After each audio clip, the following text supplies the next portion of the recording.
നമ്മുടെ മലയാളത്തിലെ റാപ്പ് പാട്ടുകളൊക്കെ കേൾക്കാറുണ്ടോ? ഇല്ല, എനിക്ക് റാപ്പിനോട് വലിയ ഇതില്ല. പിന്നെ ഹിന്ദിയിൽ ചിലപ്പോൾ ബാദ്ഷയുടെ ഒക്കെ കുറച്ചൊക്കെ വരുമ്പോൾ ഒക്കെ കേൾക്കുന്നല്ലാതെ എനിക്ക് റാപ്പിനോട് വലിയ താല്പര്യമില്ല. എല്ലാ റാപ്പും ഇഷ്ടമല്ല. ചിലത് മേ ബി ചിലപ്പോൾ കേൾക്കും. പിള്ളേർ ഏതെങ്കിലും അമ്മ ഇത് കേട്ട് നോക്കും എന്നൊക്കെ പറയുമ്പോൾ ചിലപ്പോൾ അത് ഓക്കെ തോന്നും. ചിലത് നമ്മുടെ മൈൻഡിൽ ഇങ്ങനെ നിൽക്കുമല്ലോ, ഗംഗ്നം സ്റ്റൈൽ എന്നൊക്കെ പറഞ്ഞാൽ അത് നമ്മുടെ മൈൻഡിൽ ഇപ്പോഴും പോവും. അതുപോലെ ഇപ്പോൾ ചിലപ്പോൾ ഏതെങ്കിലുമൊക്കെ പാട്ടുണ്ടെങ്കിൽ നമ്മൾ കേൾക്കുമ്പോൾ ഒരു രസം തോന്നും, അപ്പോൾ കേൾക്കും. പക്ഷെ അതാ പറഞ്ഞത്, നമ്മള് അത്രയ്ക്ക് എനിക്ക് റാപ്പ് മാത്രം. അർജിത് സിംഗിന്റെ പാട്ടുകൾ കേൾക്കുമോ? പിന്നെ അരിജിത്തിന്റെ എല്ലാ പാട്ടുകളും കേൾക്കും. ഏറ്റവും ഇഷ്ടമുള്ള അർജിത്തിന്റെ പാട്ട് ഏതാ? എനിക്ക് മറ്റേ ബ്രഹ്മാസ്ത്രയുടെ പാട്ട് ഇഷ്ടമാണ്. ലിറിക്സ് അറിയുന്ന ഹിന്ദി പാട്ട് ഏതാ? യൂഷ്വലി പഴയ പാട്ടുകളാണ്. ഒരു പഴയ പാട്ട് പാടി കേൾക്കട്ടെ. ആദ്യം കുറച്ച് വെള്ളം കുടിക്കട്ടെ. ഞാൻ പണ്ട് വേണുഗോപാലിന്റെ കൂടെ ഞങ്ങൾ ഷോനൊക്കെ പോയിട്ടുണ്ട്, മറ്റേ US-ലും ഒക്കെ. അപ്പൊ ഞാൻ സ്റ്റേജിൽ പാടിയ പാട്ടാണ് ആപ് കെ നസറോനെ സംജ. അത് പിന്നെ ലഗ്ജാഗലെ, അങ്ങനെ കുറെ. പിന്നെ ആപ്പൊക്കെ സംജ പാടാൻ പറ്റുമോ ഇപ്പൊ? प्यार के काबिल मुझे दिल की धड़कन ठहर जा. തൊണ്ട പോയി. मिल गई मंजिल मुझे आपकी नजरों ने समझा. അത്ര പോരെ? മതി മതി.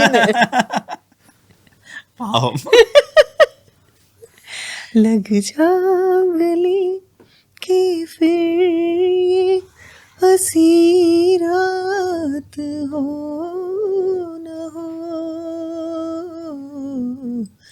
शायद फिर इस जन्म में मुलाकात हो न हो. लग जा गले. പൊളി പൊളി.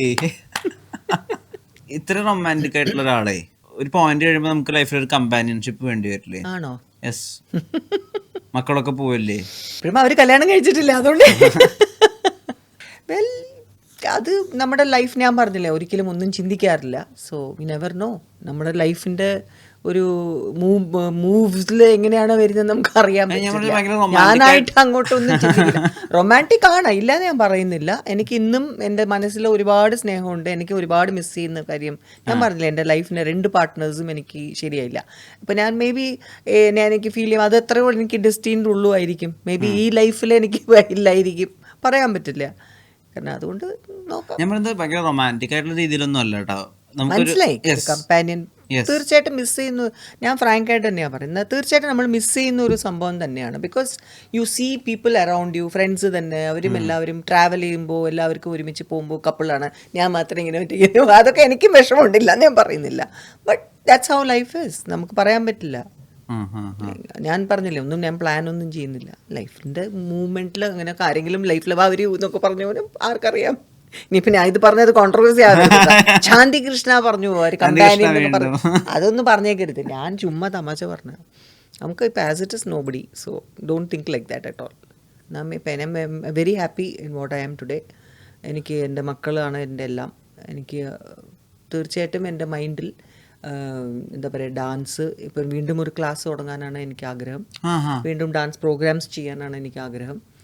So I'm going to start all that. Like I said, ഞാൻ കൊച്ചിയിലോട്ട് ഷിഫ്റ്റ് ചെയ്തു, കേട്ടിട്ടുണ്ടാവും.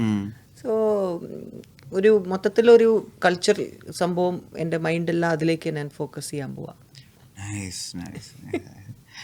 സിനിമ ഇല്ലെങ്കിലും ജീവിക്കണ്ടേ?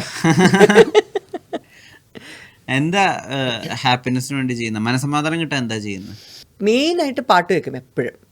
എനിക്ക് ഇഷ്ടമുള്ള സംഭവമാണ്. എന്തും ഇപ്പം ഞാൻ കുളിക്കാൻ പോകുമ്പോൾ പോലും പാട്ട് വെച്ചിട്ടാണ് പോയി കുളിക്കുന്നത്, അതുപോലെയാണ്. സോ ആഹാരം കഴിക്കുമ്പോൾ അല്ലെങ്കിൽ എന്തിനും TV പാട്ട് വെക്കും, അല്ലെങ്കിൽ മ്യൂസിക് അലക്സ മ്യൂസിക് വെക്കും, അല്ലെങ്കിൽ എൻ്റെ ഫോണിൽ മ്യൂസിക് വെക്കും. പുറത്ത് പോകുമ്പോൾ ഫ്ലൈറ്റിൽ പോകുമ്പോൾ എല്ലാം കാതിൽ വെച്ചിട്ട് മ്യൂസിക് കേൾക്കും. So most of the time music തെറപ്പിയാണ് എനിക്ക്. സോ മെലഡി കേൾക്കും. അതിൽ ലിറിക്സ് പോലും നെഗറ്റീവ് ആണെങ്കിൽ ഞാൻ അടുത്ത പാട്ടിലോട്ട് പോകും. സോ എനിക്ക് mind, even if my mind is not okay, എനിക്ക് കേൾക്കണമെങ്കിൽ നല്ല എനിക്ക് ഇഷ്ടമുള്ള പാട്ട് വെച്ചിട്ട് ഞാനും ഉറക്കെ അതിൻ്റെ കൂടെ പാടും. സോ മൈൻഡ് റിലാക്സ് ആവും. So that is one of my music therapies. So അത് എനിക്ക് ഭയങ്കര ഇഷ്ടമുള്ള ഒരു കാര്യം. പിന്നെ അതാ നേരത്തെ ഉണ്ടായിരുന്നു എനിക്ക്, ഞാൻ എന്തെങ്കിലും പാട്ട് വെച്ചിട്ട് ഞാൻ കമ്പോസ് ചെയ്യും, കൊറിയോഗ്രാഫി ചെയ്യും, ഡാൻസൊക്കെ. ഇപ്പോൾ കുറച്ച് ദിവസമായിട്ട് അത് വിട്ടിട്ടുണ്ട്. അപ്പോൾ ഞാൻ വീണ്ടും തുടങ്ങും. ഇതൊക്കെയാണ് മോസ്റ്റ്ലി എൻ്റെ വേ ഓഫ്. അല്ലെങ്കിൽ എന്തെങ്കിലും വായിക്കും. ഈ ഒരുപാട് സ്നേഹം കിട്ടി ജീവിച്ചിട്ടുള്ള ഒരു പെൺകുട്ടി, ഒരുപാട് മറ്റേ റൊമാൻറ്റിക് നോവൽസ് ഒക്കെ വായിച്ചിട്ടുള്ള ഒരാള്, അപ്പോൾ ലൈഫിനെ പറ്റിയിട്ട് എപ്പോഴും ഭയങ്കര എന്താ പറയാ, കാൽപ്പനികമായിട്ടുള്ള ഭയങ്കര ഇമാജിനറി ആയിട്ടുള്ള എക്സ്പെക്ടേഷൻസ് ഒക്കെ ആയിരുന്നു ഉണ്ടായിരുന്നത്. അത് എല്ലാ പിള്ളേർക്കും മിക്കവാറും എല്ലാ പെണ്ണുങ്ങൾക്കും അവർക്ക് അവരുടെ ഒരു എങ്ങനെ ആയിരിക്കണം ലൈഫ്, അവരുടെ എസ്പെഷ്യലി ഒരു ഡ്രീം വേൾഡ് ഉണ്ടായിരുന്നോ? ശരിക്കും ഇപ്പം നമ്മളിപ്പോൾ സിനിമയിലും കൂടെ വന്നതിന് ശേഷം, അന്നൊക്കെ സിനിമയിൽ ഇവർ പറയില്ലേ തുളസി കത്തിരി ചൂടി അമ്പലത്തിൽ രാവിലെ പോവുക, അതൊക്കെ ഞാൻ ബോംബെയിൽ ജനിച്ചു വളർന്ന അല്ലെങ്കിൽ പോലും ഈ പടത്തിൽ വന്നപ്പോൾ അത് കേട്ട് കേട്ട് കേട്ട് എൻ്റെ മൈൻഡിലും ഐ ലവ് ദാറ്റ്. അപ്പോൾ നിദ്രയിലൊക്കെ അഭിനയിക്കുന്ന സമയത്തും എല്ലാം ഏകദേശം അങ്ങനെ പാടവും അതും. ഞാൻ കല്യാണം കഴിഞ്ഞിട്ട് പോയതും ഫസ്റ്റ് മടത്തുംപടി എന്ന് പറഞ്ഞ സ്ഥലത്താണ്. അത് ശരിക്കും കുഗ്രാമം പോലെയാണ്. അവിടെ ഒന്നും രാത്രി ഒരു 4 മണി 5 മണിയൊക്കെ ആകുമ്പോഴേക്ക് ശബ്ദം അല്ലാതെ വേറെ ഒന്നും കേൾക്കില്ല.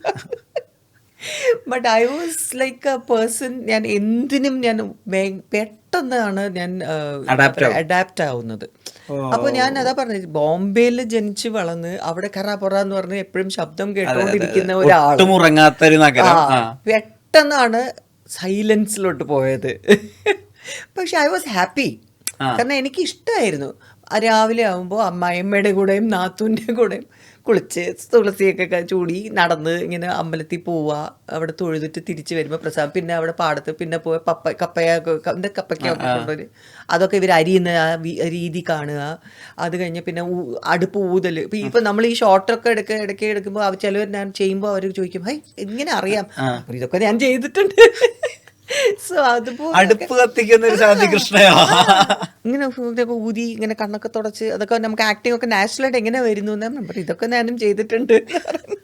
സോ അതുപോലെ ഒരു സിസ്റ്റം, ഐ മീൻ ഒരു അന്ന് മാം അങ്ങനെ കാഷ്വലായിട്ട് അമ്പലത്തിൽ പോകുമ്പോൾ ആളുകളൊക്കെ ഇപ്പൊ ശ്രദ്ധിക്കില്ലേ? അവിടെയൊക്കെ വരുമായിരുന്നു. പിന്നെ അവർക്കൊരു സുഖം, അവർക്കൊരു ഹാപ്പിനെസ് ഉണ്ടായിരുന്നു. നാട്ടുകാര് ഞങ്ങളുടെ നാട്ടിൽ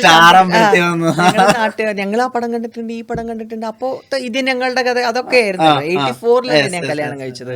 സോ ആ സമയത്ത് അതിന് മുമ്പിലത്തെ പടങ്ങൾ ചില്ല് അത് ഇത് നിദ്രയിലൊക്കെ കാര്യമൊക്കെ പറയുമായിരുന്നു. സോ അതൊരു രസമായിരുന്നു. പക്ഷെ അത് ഓൺലി പ്രോബ്ലം വാസ് അന്ന് നമുക്ക് ഈ ഫോണില്ല. അപ്പോൾ എനിക്ക് അമ്മയൊക്കെ വിളിക്കണമെങ്കിൽ അവിടുന്ന് ഞങ്ങൾ പോകുന്നത് കുഴൂരെന്ന് പറഞ്ഞ് ഇവരുടെ തറവാട് വീട്ടിലോട്ടാണ്. അവിടെ മാത്രമേ ഉണ്ടായിരുന്നുള്ളൂ ഫോണ്. ആ ഫോണിൽ നമ്മൾ കോള് ബുക്ക് ചെയ്ത് വെയിറ്റ് ചെയ്യണം. എന്നിട്ട് പിന്നെയാണ് ആ കോളൊക്കെ വെയിറ്റ് ചെയ്ത് പിന്നെ അമ്മയെ വിളിച്ച് അമ്മയോട് സംസാരിച്ച് ഞാൻ പറയും ഇവിടെ ഒരു ബസ്സുണ്ട്. അപ്പോൾ ചേട്ടന്മാരൊക്കെ ചിരിച്ചിട്ടുണ്ട്, നീ ഒരു ബസ്സോ? ഞാൻ ഉദ്ദേശിച്ചത് ഒരു കമ്പനിയുടെ ബസ്സാണെന്ന്. പക്ഷെ ഒരു ബസ് എന്ന് പറഞ്ഞപ്പോൾ അവർ പറയും ഇവിടെ നേരെ എന്ന് പറഞ്ഞ് ബസ് പോകുന്ന സ്ഥലം, നീ അവിടെ പോയി ഒരു ബസ് ഉണ്ട്, നീ എവിടെയാടി അങ്ങനെ, how are you even living there എന്ന്. ഞാൻ പറയും ഐ എം ഹാപ്പി, എനിക്കിഷ്ടമാണ്. പക്ഷെ കറണ്ട് പോയ ഒരാഴ്ചത്തേക്ക് ചിലപ്പോൾ കറണ്ട് വരില്ല. അങ്ങനെയൊക്കെ ആയിരുന്നു അവിടെ. എന്നിട്ട് പിന്നെ നമ്മുടെ ഇതൊക്കെ വിത്ത് പെട്രോമാക്സ് ഒക്കെ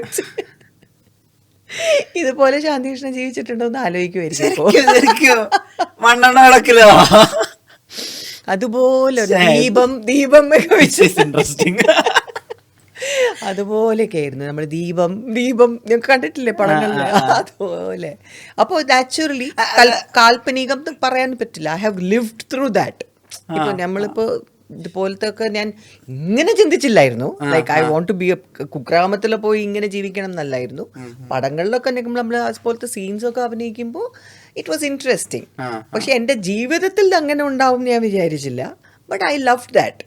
കുറച്ച് ദിവസത്തേക്കൊക്കെ നമ്മൾ അങ്ങനെയൊക്കെ ജീവിക്കുമ്പോൾ.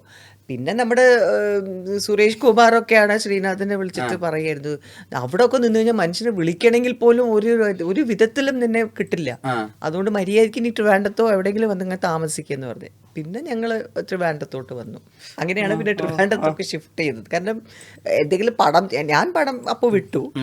ശ്രീനാഥിന് പടം ചെയ്യുകയാണെങ്കിലും തന്നെ ആരെങ്കിലും ഒക്കെ വിളിക്കണമെങ്കിലും ഒന്നുമില്ല, ലെറ്റർ കൂട്ടി അങ്ങനെയൊന്നും കിട്ടത്ത് പോലും ഇല്ല. സോ അതുകൊണ്ട് വി കെയിം ടു ട്രിവാൻഡ്രം. അപ്പോൾ അങ്ങനെയാണ് ട്രിവാൻഡ്രത്ത് താമസിക്കാൻ തുടങ്ങിയത്.